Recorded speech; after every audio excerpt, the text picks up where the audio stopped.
Oke ya, saya mulai ya. Jadi selamat datang di Tea Time Talk sesi hari ini. Jadi saya beri pembukaan sedikit. Gitu. Jadi eh, saya Dr. Anindityo Patmono Aji. Saya sebagai Deputy Managing Director atau DMDI 4 Jepang. Jadi acara Tea Time Talk ini merupakan acara yang kami inisiasi bersama Tea Time Talk Team yang diharapkan bisa menjadi media untuk sharing dan komunikasi anggota berkaitan dengan topik-topik akademik khususnya di Jepang ya. Jadi acara hari ini merupakan acara kedua di bulan Januari dari rangkaian acara Tea Time Talk in 4 Jepang yang akan kita selenggarakan tiap bulan. Bulan ini tema kami adalah Academic Career at Higher Education Institution in Japan. Jadi akan ada 2 sesi. Jadi sesi kemarin pertama sudah ya minggu lalu. Jadi mengenai karir at a National University, Managing a Research Group yang diberikan oleh salah satu senior kita di Jepang minggu lalu oleh Profesor Budat Lenggoro. Nah, sekarang sesi yang kedua hari ini itu adalah dengan tema Career at a National University, Career at an International University in Japan, How to Effectively Lead an International Team, yang akan diberikan oleh senior kita juga, jadi Profesor Eliani Ardi. Gitu. Jadi ini sangat menarik ya temanya. Jadi ini cukup jarang, jadi kita sangat ingin tahu bagaimana sih berkarir di International University in Japan. Jadi terima kasih sekali Bu Eliani sudah bersedia untuk menjadi pembicara. Gitu. Sama-sama, terima kasih juga. Ya Bu, jadi untuk ini kita mulai langsung saja ya sesi hari ini ya. Sesi hari ini akan dimoderatori oleh rekan kita Dr. Reskia Andajani. Jadi beliau adalah postdoctoral researcher di University of Tokyo. Jadi saya persilahkan langsung saja. Silahkan Dr. Reskia untuk memimpin acaranya. Oke, baik. Terima kasih ya. Seperti yang tadi sudah diperkenalkan. Jadi untuk tema acara hari ini kita akan mendengar mungkin cerita dari Bu Eliani ya, dari Profesor Eliani. Yang sebelum kita mulai, saya hanya ingin menginfokan dulu Profesor Eliani pernah menempuh pendidikan S1 di Institut Teknologi Bandung, jurusan astronomi. Kemudian untuk masuk program di Kyoto University, jurusan astronomi juga. Dan untuk PhD-nya juga di Kyoto University, jurusan fisika dan astronomi. Tuh. Oleh karena itu, untuk sekarang mari dipersilakan untuk Profesor Eliani untuk memulai pembicaraan. Terima kasih sebelumnya. Selamat sore teman-teman. Terima kasih untuk perkenalan yang diberikan kepada saya. Dan saya juga mengucapkan terima kasih untuk I4, Ikatan Ilmuwan Indonesia Internasional, yang memberikan kesempatan bagi saya untuk sharing pada sore hari ini. Dan terakhir saya juga mengucapkan terima kasih untuk teman-teman yang sudah meluangkan waktu untuk mendengarkan sharing dari Kyoto. Oke, melanjutkan apa yang telah diadakan untuk Tea Time Talk minggu lalu tentang karir di universitas di Jepang, maka kali ini saya akan sharing tentang karir di International University di Jepang, tetapi saya akan lebih menekankan pada leadership, yaitu bagaimana kita bisa memimpin secara efektif untuk sebuah international team. Mungkin teman-teman bertanya, terus apa hubungannya gitu leadership dengan karir? Gitu. Saya akan menyatakan bahwa leadership skill itu banyak memiliki role, banyak memberikan banyak impact yang mempengaruhi karir kita gitu.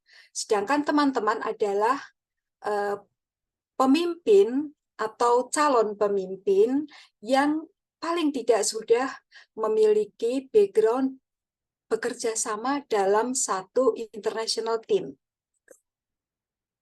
Nah, saya akan membagikan tips-tips kepemimpinan berdasarkan pengalaman pekerjaan saya, bagaimana memimpin international team secara efektif. Yang harapan saya bisa memacu teman-teman di dalam berkarir dimanapun ya. Tidak hanya saat ini, tetapi juga di masa depan nanti, baik di National University atau International University. Saya akan memulai dengan perkenalan diri saya, dan kemudian saya akan membagikan tentang tantangan dan opportunity, tantangan dan kesempatan yang saya rasakan melalui pengalaman saya memimpin, dan kemudian saya akan menyampaikan 5 tips bagaimana bisa memimpin international team secara efektif, dan saya akan menutup dengan 2 hal yang menarik yang semoga bisa membantu teman-teman untuk bisa memiliki leader skill yang lebih baik. Kata orang tak kenal maka tak sayang. Makanya saya akan mulai dengan memperkenalkan diri. Nama saya Eliani Ardi, saya lahir dan dibesarkan di kota kecil di Jawa Tengah, Kota Salatiga. Saya menyelesaikan pendidikan sampai SMA di Salatiga dan kemudian melanjutkan di ITB di Bandung seperti yang tadi sudah diperkenalkan oleh Mbak Kiki. Dan setelah menyelesaikan studi di Departemen Astronomi, saya mendapat kesempatan untuk menjadi dosen muda saat itu. Dalam posisi saya sebagai dosen muda, saya mendapat kesempatan untuk melanjutkan pendidikan, master dan doktor di Kyoto University. Nah, mengapa di Kyoto University? Sebetulnya ada hubungan juga dengan senior saya di Departemen Astronomi ITB, di mana mungkin teman-teman sudah tahu kalau kita apply untuk mengambil S2 dan S3, kita harus menulis secara detail research plan kita. Dan saat itu, seorang profesor dari Kyoto University berkenan untuk membimbing saya untuk menulis detail research plan. Sehingga saya merasa, oke, saya akan meneruskan di bidang ini dan di universitas ini. Nah, setelah saya selesai S3 di Kyoto University, kembalilah saya ke Bandung dan saya mengajar di sana. Tetapi di pihak lain, saya juga memiliki seseorang yang sekarang menjadi suami saya, di mana saat itu dia memiliki keinginan yang kuat untuk bekerja juga di bidang pendidikan di Indonesia. Hanya saja mungkin ada teman-teman yang ingat bahwa tahun 99, 98 itu kondisi di Indonesia secara politik dan secara ekonomi itu tidak stabil. Ada berbagai macam demonstrasi, ada krisis moneter segala macam, sehingga kondisi di Indonesia saat itu untuk universitas tidak ada penerimaan baru, zero growth. Nah, dari situ calon suami saya saat itu mendapatkan kesulitan untuk mendapatkan pekerjaan di Indonesia. Sehingga kami mulai memikirkan hal lain, bagaimana kalau mencoba untuk menjadi researcher di tempat lain gitu. Nah, buat saya saat itu ini merupakan hal yang sulit ya, dan saya juga konsultasi dengan banyak dosen, dan ada seorang senior dosen menyatakan, bagaimana kalau kamu hidup sendiri-sendiri, kamu melanjutkan karir kamu di ITB, suami kamu berkarir di negara lain, nanti kadang-kadang saja ketemu gitu. Tapi buat saya, keluarga itu di atas karir, dan saya harus memilih. Itu bukan pilihan yang mudah, bahkan amat sulit bagi saya, bahwa akhirnya karena saya mementingkan keluarga, akhirnya saya memutuskan untuk meninggalkan ITB, meskipun menjanjikan karir yang amat bagus saat itu dengan kondisi yang bagus. kami memutuskan setelah menikah, kami mendapat kesempatan untuk menjadi peneliti dengan dana yang berbeda di tempat penelitian yang sama di Heidelberg University. Institusinya namanya Astronomisches Recheninstitut gitu. Teman-teman mungkin tahu yang namanya postdoc itu dibatasi sekitar 2-3 tahun. Nah, setelah 3 tahun selesai, suami saya masih memikirkan bagaimana kalau kita mencari lagi pekerjaan back to Indonesia gitu. Dan saya juga senang sekali. Saya akan mencoba lagi kalau boleh meneruskan karir saya di ITB lagi. Karena saat itu saya mengambil cuti di luar tanggungan negara. Tetapi kondisi yang saya dapatkan saat itu adalah Research Institute yang tadinya menjanjikan untuk menerima suami saya, mereka meng-cancel. Maaf, kami tidak bisa menerima Anda karena Research Institute-nya belum berjalan. Gitu. Nah, saat itu kami sudah memiliki satu putri. Jadi saya juga di Jerman itu melahirkan sambil menjadi visiting researcher di sana, ya, bukan hal yang mudah di negara yang berbeda dengan negara saya, berbeda dengan negara suami saya, tidak ada support dari family gitu. Tapi puji Tuhan itu semua berjalan baik. Dan kemudian pada tahun 2003 suami mendapatkan pekerjaan di Kyoto. Nah, menjadi tantangan lagi saya sebagai istri. Saya tidak tahu di antara peserta ada berapa mbak-mbak di sini, yang saya tahu Mbak Kiki ya. Saya dihadapkan pada kondisi, nah, apakah saya akan mencari pekerjaan di kota lain, atau saya akan mencari pekerjaan di kota di mana suami saya bekerja. Tapi kembali lagi, saya ingin mengutamakan keluarga. Jadi saya putuskan, oke, kalau suami saya mendapatkan pekerjaan di Kyoto, saya mencoba juga mencari pekerjaan di Kyoto. Dan ternyata seorang senior saya memberikan jalan sehingga saya bisa melanjutkan postdoc di Yukawa Institute di Kyoto University juga. Kemudian kami tinggal di Kyoto dan sejak saat itu sampai hari ini kami terus di Kyoto. Nah, itu di luar apa yang tadinya kami rencanakan. Nah, saya lanjutkan. Ini adalah beberapa institusi tempat saya bekerja dengan sisi positif dan negatifnya bagi karir saya. Ya, misalnya ARI di Jerman itu mereka memiliki peneliti yang bagus, tetapi mereka tidak memiliki posisi untuk jangka panjang. Jadi kami riset maksimum hanya untuk 3 tahun.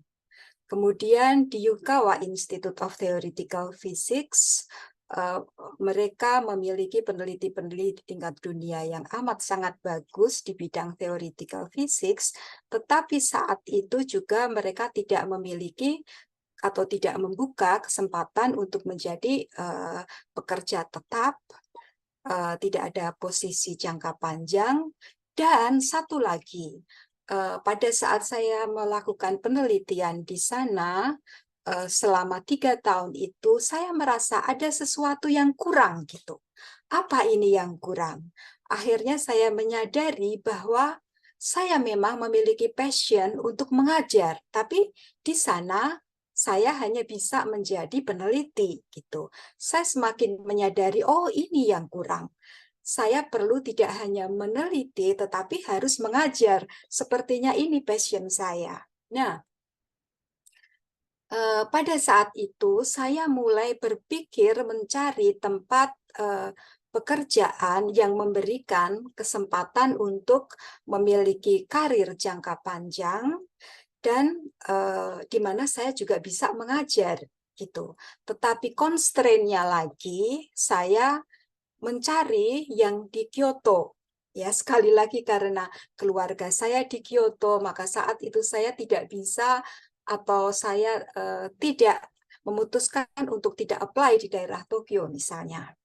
Nah, Kyoto International University ini memiliki fakulti atau dosen dari berbagai macam negara dan mahasiswa juga dari berbagai macam negara, tetapi mereka adalah 4-year college, jadi hanya memiliki S1, tidak ada S2 dan S3, sehingga ini bukan research university, tapi lebih berfokus pada teaching atau education, ya, teaching focused college, sehingga support untuk melakukan research itu tidak besar. Gitu. Hanya sisi positifnya saat itu mereka memberikan kesempatan bahwa ada kesempatan, meskipun mereka tidak bisa menjanjikan, ada kesempatan untuk mendapatkan tenure atau posisi jangka panjang, tidak terbatas pada beberapa tahun saja. Nah, mulailah saya di sana karena mereka mengutamakan teaching, sehingga saya pada mulanya diminta untuk mengajar yang berhubungan dengan astronomi dan fisika, tetapi kemudian saya juga diminta untuk mengajar kalkulus dan statistik karena mereka mendapatkan feedback dari mahasiswa bahwa para mahasiswa itu mungkin senang ya dengan cara mengajar saya, mereka bisa mudah mengerti. Ya. Saya melakukan penelitian juga di bidang astrofisika tentang dinamika globular cluster. Apa itu globular cluster? Kalau Anda tahu bintang, globular cluster itu gugusan bintang yang bersatu karena gravitasi. Nah, apa yang terjadi misalnya di dalamnya ada dark matter gitu. Saya melakukan numerical simulation di situ. Ini adalah riset saya, dan kemudian di bagian lain kami juga harus memberikan seperti pengabdian masyarakat, astronomi outreach segala macam. Itu adalah bagian dari pengabdian masyarakat saya. Nah, saya mulai mengajar di sana tahun 2006. Nah, setelah 9 tahun berjalan, saya mendapatkan kesempatan untuk memimpin. Tentunya naiknya sedikit demi sedikit sampai di posisi dean. Nah, apa itu dean? Sebetulnya agak beda dengan istilah dekan ya yang kita kenal, karena kami mengikuti sistem pendidikan di Amerika. Dean di sini bisa diartikan seperti rektor kecil ya yang memimpin beberapa departemen sekaligus kalau college-nya masih kecil. Nah, tanggung jawab saya adalah berkomunikasi dengan stakeholder, baik administrator, dosen juga, yayasan juga, kemudian memimpin strategic planning, termasuk membuat academic policy, kemudian juga membuat memaintain relation dengan institusi lain, dan kemudian ada juga resource management. Nah, sebelum saya bercerita tentang leadership, saya akan menjelaskan sedikit mengapa leadership itu penting. Nah, saya pikir ini adalah bagian yang kita semua sudah tahu, bagaimana untuk menjadi profesor itu biasanya dimulai dengan graduate student, kemudian melanjutkan ke postdoc, menjadi asisten profesor, associate profesor, yang secara teoretikal asisten profesor itu biasanya kontrak untuk sekitar 6 tahun. Ya, dan kemudian bisa naik lagi ke jenjang associate professor. Nah, pada saat menjadi associate professor itu diberi kesempatan mau nggak menjadi full professor atau akan melanjutkan sebagai associate professor. Kalau ternyata tidak bisa memenuhi persyaratan menjadi full professor, dia bisa memperpanjang menjadi associate professor. Nah, kalau kita di dalam kedudukan sebagai full professor, maka di samping riset dan mengajar, biasanya akan diberi kesempatan untuk memiliki peran leadership, ya, dan ada administrational task di berbagai departemen yang mungkin bukan departemen kita. Nah, di sini kita bisa melihat bahwa leadership role itu penting. Mengapa saya tuliskan di sini dua alasan. Yang pertama, kalau Anda tiba pada posisi yang semakin atas, maka kemungkinan besar Anda akan mendapatkan leadership role untuk memimpin, sehingga perlu sekali kita mengetahui bagaimana cara memimpin secara efektif. Ya, apalagi kalau anggota timnya berasal dari berbagai negara. Kedua, bahwa leadership skill ini bisa diterapkan dalam berbagai bidang dan dalam berbagai level. Katakan Anda bekerja dengan 2 atau 3 peneliti dari negara lain. Itu sudah suatu tim, itu sudah suatu international team.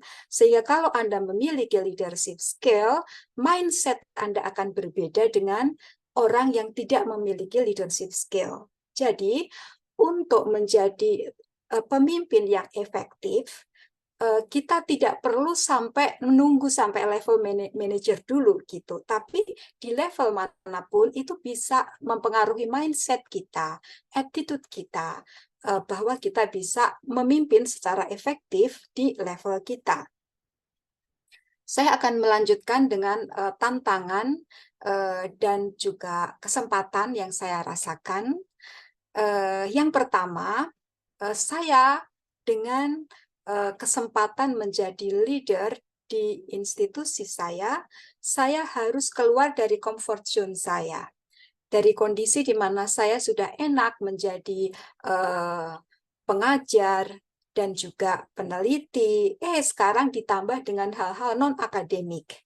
Ya, misalnya harus berhubungan dengan staf yang mengurusi rekrutmen, kemudian IT, mengurus keuangan, mengurus marketing. Memang bukan saya yang mengurus langsung, kecuali bagian rekrutmen ya.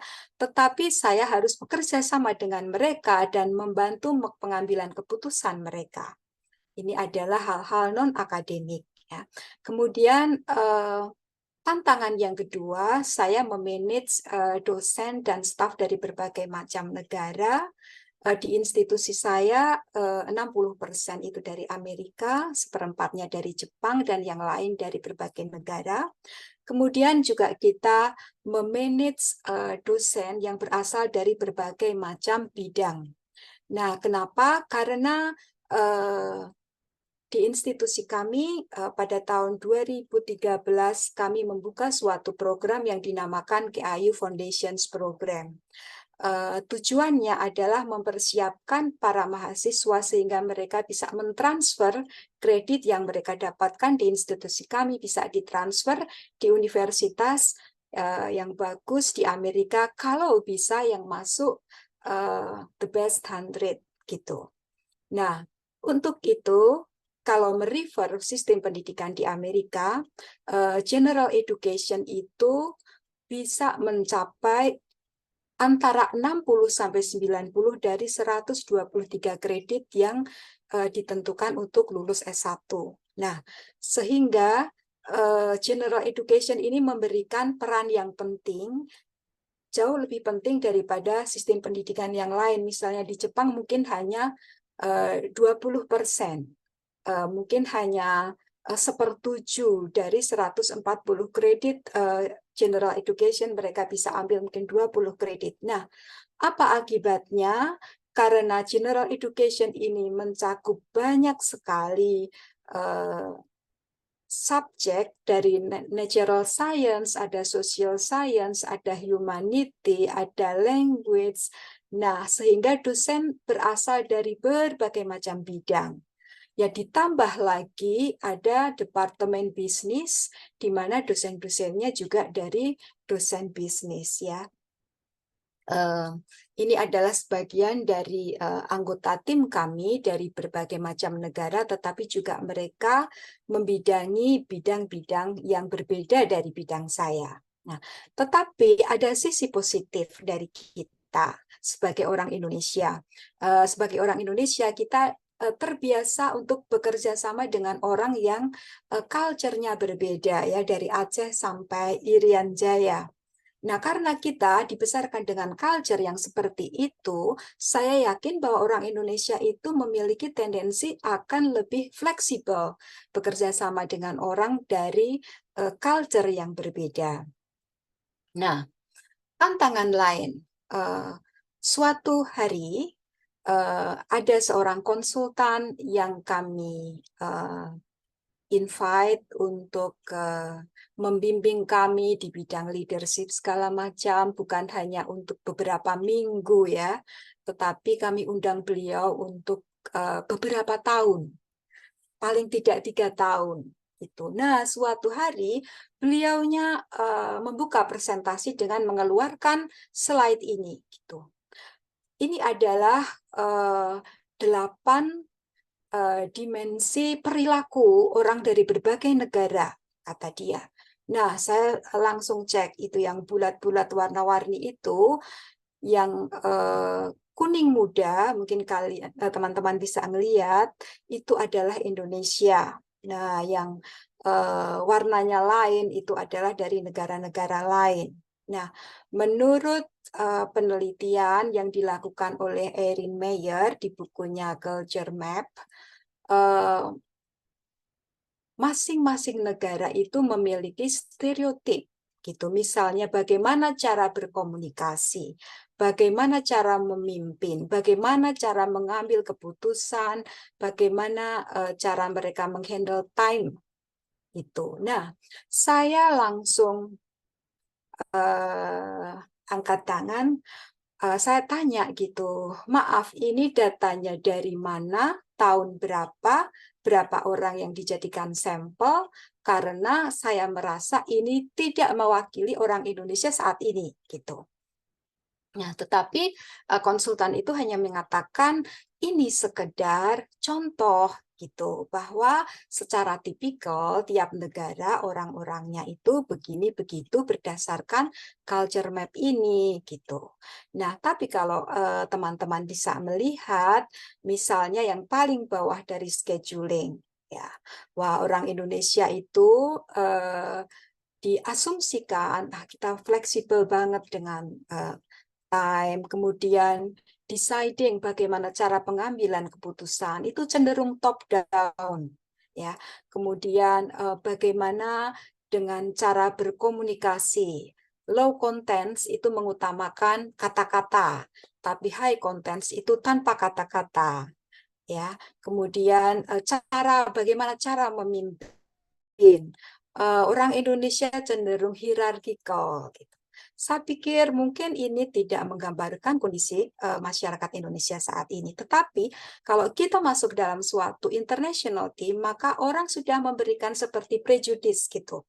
Oke, biasanya orang Indonesia itu tipenya seperti ini. Jadi siapa tahu sebagai pemimpin ini Eliani ini akan top down misalnya. Siapa tahu pada saat rapat dia akan molor. Siapa tahu dia datang tidak pada waktunya. Itu hal-hal seperti itu akan menjadi seperti prejudis. Karena culture map seperti ini gitu. Nah, kemudian ada lagi tentang bagaimana misalnya perbedaan orang dari berbagai macam negara, bagaimana kecenderungannya untuk mengekspresikan secara emosional atau tidak, kemudian menghindar dari konfrontasi atau enggak gitu. Misalnya Jepang di sini diplot orang Jepang kecenderungannya menghindar dari konfrontasi dan tidak mengeluarkan perasaannya secara ekspresif gitu. Nah, di sini tidak ada Indonesia, tetapi yang saya ingin katakan, begitu kita masuk suatu international team, sudah ada prejudice terlebih dahulu. Nah, apa yang kita lakukan? Biarkan saja prejudice itu, karena kita, yang penting itu bukti.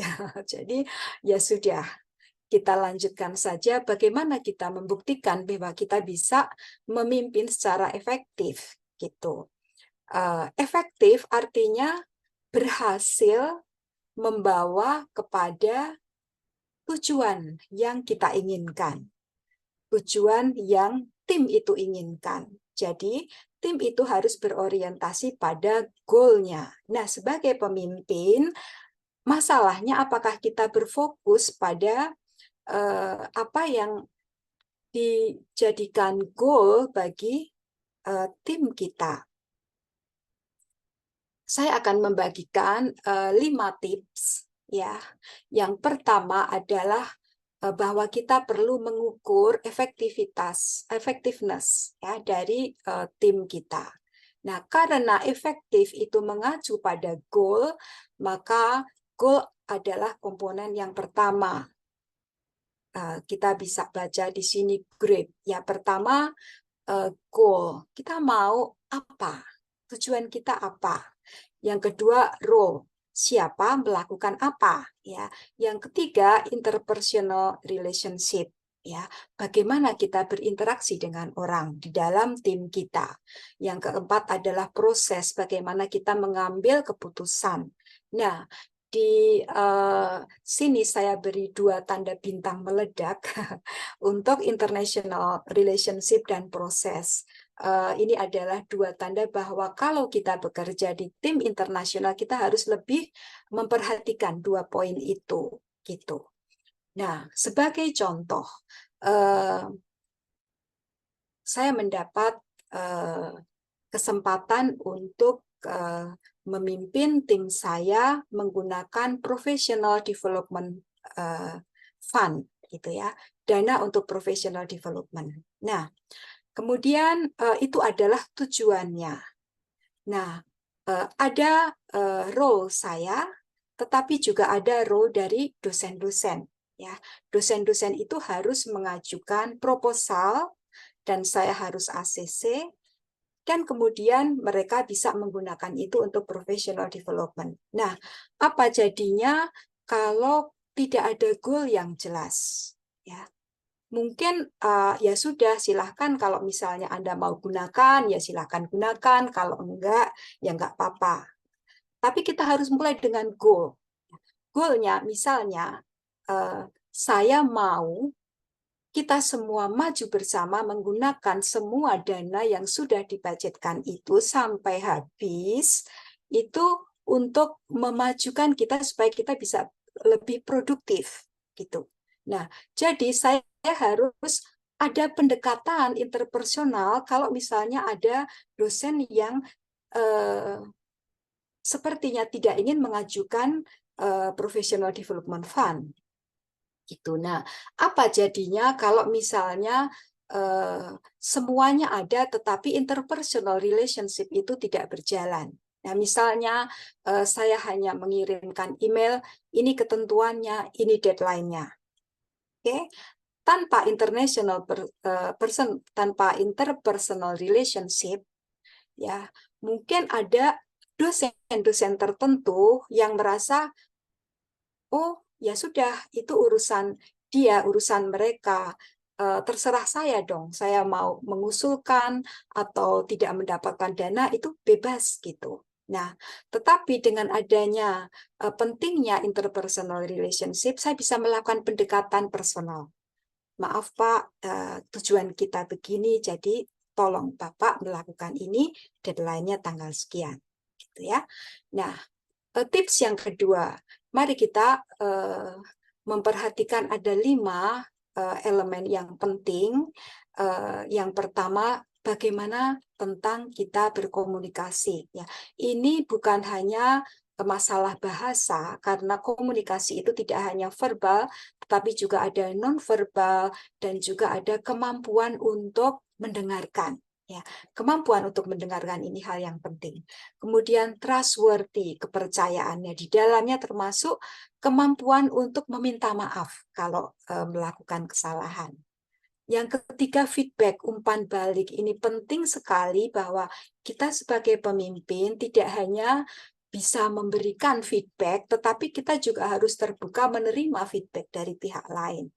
Kemudian positivity, bagaimana kita harus bisa mengencourage anggota tim kita yang mungkin sedang down, kita harus bisa care juga. Yang keempat adalah, yang kelima adalah flexibility, bahwa kita perlu untuk mampu terbuka untuk mempelajari hal-hal yang baru dan memberi respon untuk isu-isu yang baru. Nah, tips yang ketiga, bagaimana kita perlu menjaga kesehatan dari tim kita. Nah, ini banyak berhubungan dengan komunikasi. Yang pertama, tentunya kita perlu membuat cohesive leadership team. Jadi membangun tim yang kuat. Yang kedua, create clarity. Kita harus benar-benar clear akan tujuannya itu apa. Ya. Kemudian yang ketiga itu over communicate. Apa yang sudah clear itu mungkin kita perlu sampaikan beberapa kali. Oke. Bahkan kalau perlu, apa yang sudah jelas itu harus di-reinforce. Katakan, mari kita bersama-sama menggunakan dana ini sampai habis untuk menunjang pekerjaan kita, penelitian kita, supaya kita bisa lebih produktif. Gitu. Pertama mungkin pakai email, kedua di faculty meeting, dikatakan ulang lagi, dikatakan ulang, reinforce, ayo kita harus memakai semua supaya kita bisa lebih produktif. Ya, itu berarti bukan hanya over communicate, tetapi reinforce dari apa yang menjadi tujuannya. Tips yang keempat, kita perlu mengetahui gift atau talenta khusus yang dimiliki oleh anggota dari tim kita. Ya, ada 3 golongan itu. Pertama tentang orang-orang yang bagus dalam memberikan ide.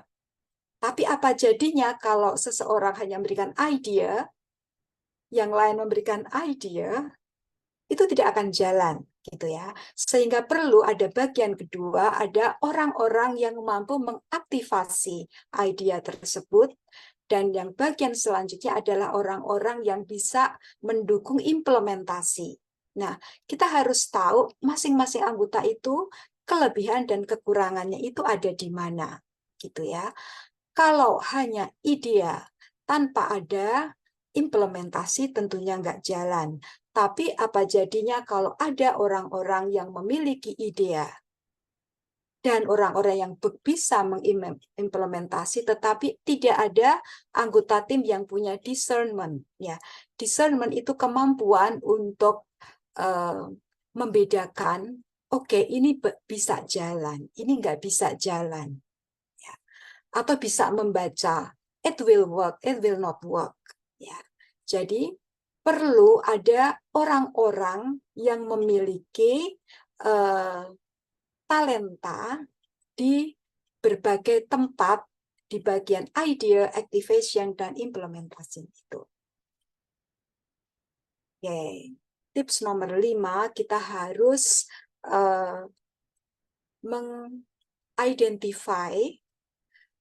mengetahui di mana letak blind spot kita, kelemahan yang tidak kita sadari. Ada beberapa example di sini.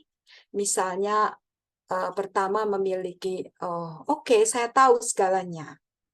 Yang kedua, cenderung untuk tidak suka konflik. Yang ketiga, wah, saya nggak sabar, saya harus menyelesaikan segala sesuatunya, saya sendiri harus kerjakan. Oke, mungkin hasilnya bagus, tapi yang jadi masalah, timnya itu tidak maju secara seimbang semuanya. Anda sendiri yang maju, timnya tidak maju gitu. Kemudian yang keempat, ketidakmampuan untuk menghargai, ketidakmampuan untuk berterima kasih akan apa yang sudah dilakukan oleh anggota timnya. Oke, ini adalah 5 tips dari saya. Dan tentang tips yang kelima, bagaimana cara yang bagus untuk mengetahui kelemahan kita adalah dengan mengumpulkan feedback atau umpan balik ya dari anggota tim kita atau dari orang terdekat yang kita percayai. Kita bisa bertanya kepada mereka, "Mbok tolong kasih tahu apa kelemahan saya menurut kamu?" Gitu. Banyak juga nggak apa-apa kalau nggak satu aja. Gitu. Dan itu akan membantu kita untuk meningkatkan self-awareness. Oke, ini kelemahan saya, ini yang harus saya perbaiki. Oke, sebelum saya menutup sharing saya, ada 2 hal yang ingin saya bagikan. Nah, apa yang terjadi kalau tips-tips 1-5 tadi dilakukan? Ya, tim kita akan memiliki apa yang dinamakan unified culture. Unified culture di sini artinya memiliki nilai-nilai unik ya yang mempersatukan anggota tim itu sehingga tim itu semua anggotanya merasa bahwa kita harus saling support, kita harus bekerja sama secara selaras untuk mencapai tujuan kita. Nah, culture di sini itu bukan berarti budaya, tetapi bisa berarti nilai-nilai, bisa berarti kebudayaan-kebudayaan. Ya, sebagai salah satu contoh di institusi saya, kita ingin membuat event di mana kita bisa mengapresiasi apa yang sudah dikerjakan para dosen. Nah, dosen-dosen yang dari Jepang biasanya mereka mengusulkan, oh bagaimana kalau kita adakan Bonenkai. Nah, yang dari Amerika dan negara lain merasa Bonenkai itu kan melupakan tahun gitu. Kita jangan seperti itu. Kita sebaliknya malah mengingat-ingat berkat Tuhan di tahun yang lalu, bukan dilupakan gitu. Oke, berarti kita harus mencari waktu yang tepat gitu untuk mengapresiasi para dosen ini. Nah, kalau yang orang Amerika mengusulkan bagaimana kita kan ada tradisi Thanksgiving ya, itu di bulan November. Nah, tapi itu kurang cocok dengan yang lain. Makanya kita setelah berdiskusi kita memutuskan pada akhir bulan Maret ya kita adakan appreciation lunch untuk semua dosen dan keluarganya untuk mengucapkan terima kasih, memberikan apresiasi pada mereka. Nah, kebiasaan ini adalah kebiasaan unik gitu yang mungkin institusi saya ada tapi tidak ada di institusi lain. Nah, hal-hal unik seperti ini adalah hal-hal yang bisa dipakai untuk lebih mempersatukan anggota tim dari international team yang teman-teman pimpin. Terakhir, saya ingin mengencourage teman-teman dengan satu artikel yang adalah diambil dari paper yang tertulis di sebuah majalah yang intinya adalah tentang sisi positif bagi para pemimpin yang memiliki multicultural experience. Kenapa saya katakan saya ingin mengencourage kepada Anda-Anda, karena kita dibesarkan di Indonesia, dan bahkan setelah dari Indonesia, teman-teman berkembang di negara yang lain, di Jepang atau negara lain. Berarti teman-teman sudah terekspos dengan Indonesia yang berasal dari yang memiliki berbagai macam ragam budaya, ditambah dengan budaya dari paling tidak satu negara di mana teman-teman tinggal sekarang. Nah, berdasarkan penelitian, dibuktikan bahwa pemimpin-pemimpin yang memiliki pengalaman dibesarkan di kondisi dengan culture yang beraneka ragam, mereka itu lebih memiliki kompetensi dalam berkomunikasi, termasuk ability to listen to other, ya, empati pada orang lain, di mana ini adalah suatu poin yang penting untuk menjadi pemimpin yang lebih efektif dalam memimpin suatu organisasi dibandingkan dengan orang lain yang tidak terekspos oleh multicultural experience. Jadi teman-teman memiliki kans yang besar untuk menjadi pemimpin yang memimpin dengan efektif. Oke? Terima kasih sudah mendengarkan sharing saya, dan kalau teman-teman ingin belajar lebih dalam tentang leadership, ini ada beberapa buku yang teman-teman bisa baca. Terima kasih, saya kembalikan kepada moderator. Oh ya, oke, baik, sebentar ya. Baik Ibu, terima kasih atas presentasinya. Sungguh menarik sekali untuk mendengar pengalaman Profesor Eliani di Kyoto International University.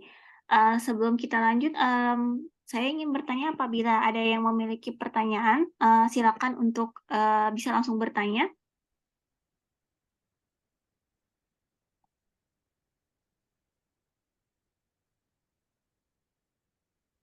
Kalau misalnya belum ada pertanyaan, sebenarnya saya ingin bertanya sih, Bu. Boleh. Jadi saya yang oh, sebentar, ada yang mau bertanya dulu mungkin, Mas Yosefus. Silakan, bisa langsung ditanyakan ke Profesor Eliani. Cek, Oke. suara saya terdengar? Ya. Iya, terdengar baik, Mas. Oh ya, oke. Terima kasih Prof. Elia sharingnya. Saya banyak dapat insight. Pertanyaan saya terkait apa ya namanya multicultural tadi dalam suatu lab. Hubungannya ke kesetaraan gitu, Prof. Elia. Jadi tadi kan Prof. Elia banyak sharing bagaimana kita sebaiknya memiliki leadership, terus dari situ kita bisa handle banyak orang dari berbagai macam background gitu ya. Nah, kalau misalnya kebetulan saya sekarang perkenalkan nama saya Yosefus Ardian Kurnia, atau panggilannya Ade, Prof. Jadi saya sekarang postdoktoral di Chiba University. Setelah saya dapat S3 di sini 2021 lalu. Nah, sekarang pada intinya itu begini, Prof. Bagaimana ya kita belajar untuk menanggapi situasi yang mana dengan berbagai macam multicultural itu, kita itu rasa-rasanya itu mungkin gini, Prof. Dari supervisor saya itu melihatnya di sini kan, di tempat saya ada yang dari Indonesia, ada yang dari Afrika, ada yang dari negara lain gitu. Melihatnya kalau yang dari teman-teman dari Indonesia itu bisa diandalkan gitu, Bro. Jadi melihatnya postdoktoral dari Indonesia itu bisa diandalkan, lalu load pekerjaannya itu akan lebih tinggi dibandingkan dengan teman yang dari Afrika. Tetapi rewardnya itu yang saya lihat ya, itu yang dari Afrika itu punya opportunity lebih besar, misalnya untuk dapat rekomendasi, mendapatkan grant atau apa gitu. Tetapi karena ini sifatnya satu lab, jadi siapa yang dapat grant itu bukan untuk dia sendiri, tapi satu lab bisa merasakan. Tapi terus kemudian kayak teman-teman yang di Indonesia itu yang akan mengerjakan atau nyapu-nyapu yang pekerjaannya yang belum beres orang lain itu, tapi orang lain itu yang pekerjaannya seadanya tetapi bisa dapat nama, bisa dapat grant gitu. Nah, bagaimana menanggapi atau dealing dengan situasi seperti itu, karena saya sendiri pun kan juga megang tim research team sendiri di dalam lab ini gitu. Nah, ketemu dengan teman-teman Jepang juga, dari Cina juga, dan yang dari Afrika itu. Nah, itu bagaimana ya bersikap profesional dan ya intinya nggak sangat terganggu dengan situasi seperti itu. Gitu aja, Prof. Mohon petunjuk. Oke. Terima kasih sekali Mas Yosefus. Satu hal yang bagus adalah trust, ya. Mas Yosefus dan teman-teman dari Indonesia sudah mendapatkan kepercayaan sehingga profesor pembimbing itu berpikiran bahwa orang Indonesia itu mampu. Jadi itu dipegang dulu. Kita dapat trust, kita sudah dapat poin dulu. Nah, selanjutnya komunikasi itu penting, ya, dan feedback itu penting. Nah, tadi saya bagikan solicit feedback, mengumpulkan feedback. Nah, kalau Mas Yosefus merasakan bahwa masalah itu sudah menjadi masalah tim yang tidak Mas Yosefus merasa sendiri, maka ada perlunya, menurut saya, Mas Yosefus mengumpulkan feedback dari teman-teman Mas Yosefus. Ya, mungkin pertama bisa dari teman-teman Indonesia. Kenapa? Karena kita perlu cek, ya, ini adalah sesuatu yang Mas rasakan secara pribadi, atau sebetulnya setiap orang itu merasakan, hanya mereka tidak menyatakan. Ya, tadi tipikal dari Indonesia itu Ya, nonverbal, mereka tidak ya, menyatakan secara ya. terbuka. Oke, kalau dikumpulkan, dicari feedback, apa yang Anda rasakan? Betul Anda merasakan seperti ini? Oke, kalau sudah, mungkin lebih besar lagi pendekatan, interpersonal relationship mungkin dilakukan ke teman-teman yang non-Indonesia. Apakah Anda merasakan hal yang sama? Gitu. Nah, kalau apa yang Anda rasakan itu sudah solid sebagai tim, ada baiknya kita buka pembicaraan dengan profesor. Memang ini tidak mudah, ya, karena ada satu area itu Mas harus mencoba membuka konflik. Ya, ini Oh, bukan hal yang mudah, ya. Kita ada kecenderungan untuk avoid konflik, untuk menghindari konflik. Tetapi kalau pendekatannya bagus, saya percaya mereka juga akan membuka diri. Nah, yang menjadi kelemahannya di berbagai institusi adalah tidak adanya feedback buat pemimpin, gitu. oh ya. Jadi, ya, yang saya rasakan sekarang, setiap tahun saya mendapatkan feedback dari bawahan saya, dan saya harus memberikan feedback bagi atasan saya, dan kita buka itu. Kadang menyakitkan, tetapi ini membuat kita untuk berkembang. Ya, nah, karena profesor itu di lab Mas itu mungkin seperti raja dalam tanda petik, ya, sehingga tidak mudah, dan mungkin ada kekhawatiran kalau itu akan mempengaruhi hal-hal akademis juga, ya.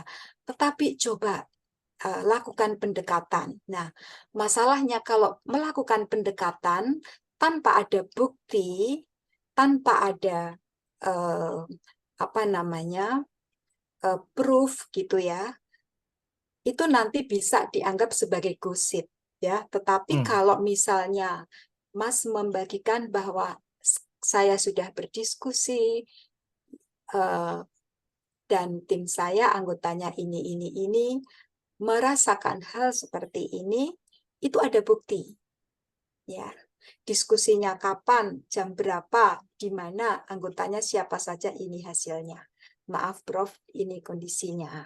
Nah, coba dibuka sedikit-sedikit, bagaimana menurut Anda? Karena ada kemungkinan sebetulnya dia tidak ingin seperti itu, tetapi ternyata secara tidak langsung itu yang dia lakukan. Jadi dia mungkin memiliki keinginan saya akan membagikan dengan porsi yang sama. Tapi kok kayaknya orang Indonesia itu mereka rajin-rajin. Oke, saya kasih ke situ. Itu tanpa dia sadari, dia bisa melakukan itu. Itu mungkin menjadi blind spot dia yang akan terbuka setelah Mas Yosefus sharing ke beliau. Ya, itu Ya, saran dari saya. baik, terima kasih. Boleh menanggapi Sama-sama. nggak, Mbak? Oh, monggo. Oh ya, Prof.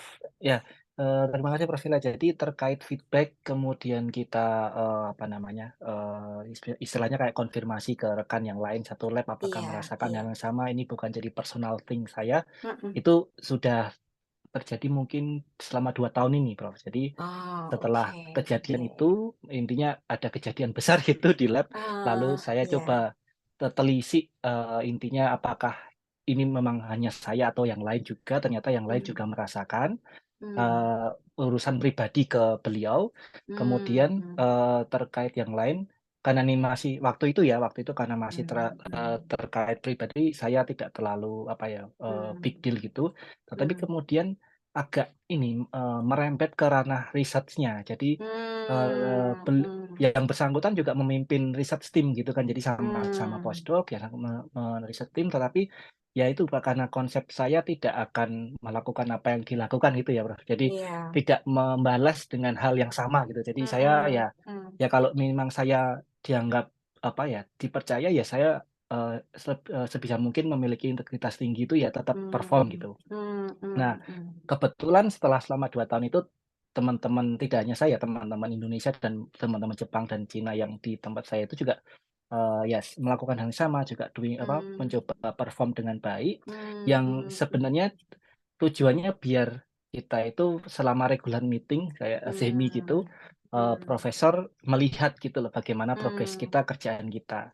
Nah kok ya secara halusnya tuh yang bersangkutan yang dari Afrika itu tim di bawahnya itu nggak bisa perform karena ya itu tidak clear, tidak seperti yang Prof. Elia tadi jelaskan. Clear mau tujuannya kemana, tidak di reinforce, ini mau ngapain gitu. Jadi semuanya ngambang gitu yang di research mereka. Nah dari situ saya melihatnya profesor saya itu ya jadi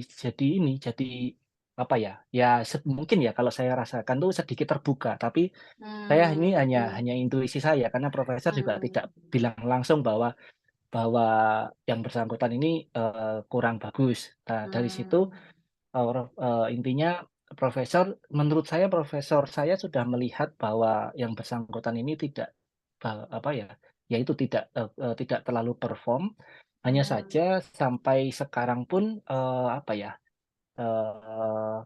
ya mungkin tidak ada perubahan berarti. Jadi maksudnya tidak ada evaluasi sendiri dari profesor yang kemudian kami ya tetap dapat load yang lebih gitu dan diharapkan untuk bisa menutup kekosongan ketertinggalan dari research team yang orang Afrika ini. Ya dari situ ya mungkin Prof ya, tetap ini aja ya Prof ya, saya maksudnya tidak membuka konfliknya itu kan mungkin profesor sudah melihat gitu, sudah melihat dalam regular meeting itu karena timnya tidak perform gitu. Jadi dan profesor sendiri mengkonfirmasi ke yang bersangkutan. Jadi saya tidak membuka konflik itu, tapi konflik itu sudah muncul dan sampai sekarang evaluasinya mungkin tidak ada. Terus ya jadi saya tidak terlalu tidak terlalu kayak jaga jarak gitu, gimana ya Prof ya?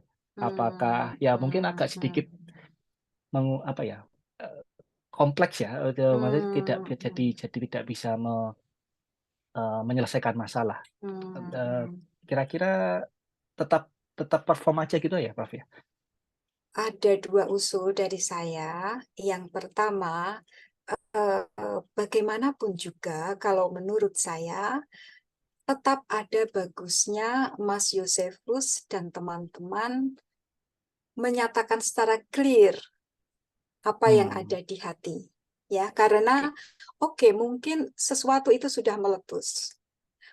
Tetapi ada hal-hal yang ada di hati Mas Yosefus dan teman-teman yang belum dikeluarkan. Nah, itu harus sampai clear, ya.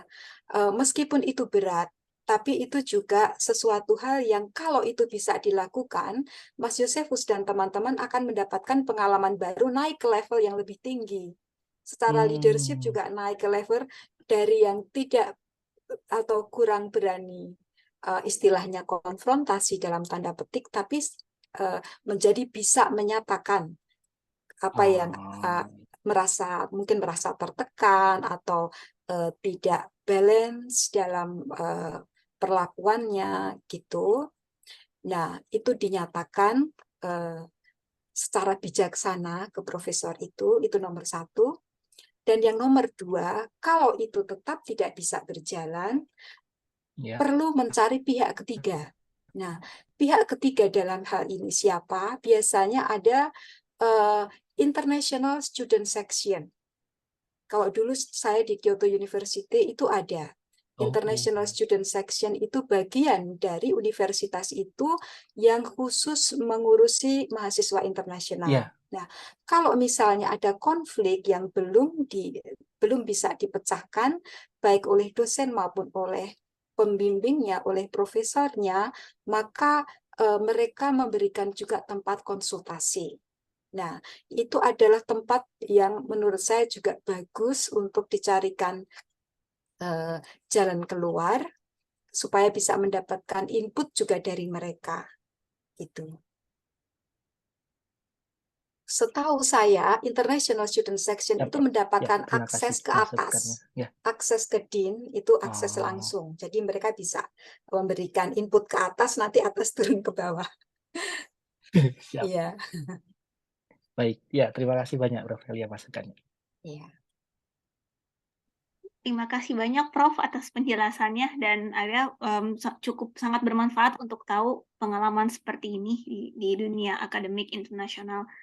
Dan kebetulan saya lihat sekarang sudah jam 4, jadi mungkin sudah waktunya untuk menutup sesi. Yang punya pertanyaan silakan mengkontak langsung ke Profesor, jadi biar bisa lebih tahu lagi.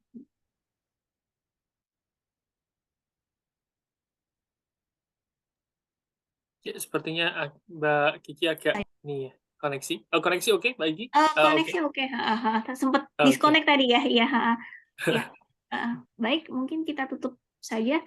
Sekali lagi terima kasih Prof atas diskusinya, sangat bermanfaat sekali. Ya, terima kasih banyak Bu Prof. Eliani ya, Prof ya. Ini maaf nih lebih 1 menit. Ini karena Prof. Eliani cukup ada agenda gitu, jadi kita harus menyelesaikan jam 4 gitu. Jadi terima kasih banyak untuk rekan-rekan yang udah hadir juga. Terima kasih banyak sekali. Terima kasih, dan saya juga mohon maaf karena kali ini saya hanya bisa sampai sekitar jam 4. Mungkin lain kali kita bisa ngobrol-ngobrol lagi. Terima kasih sekali untuk kesempatan untuk sharing. Tuhan berkati teman-teman. Terima kasih. Ya, terima kasih banyak. Terima kasih banyak. Terima kasih, Prof. Terima kasih. Gambate kudasai ini.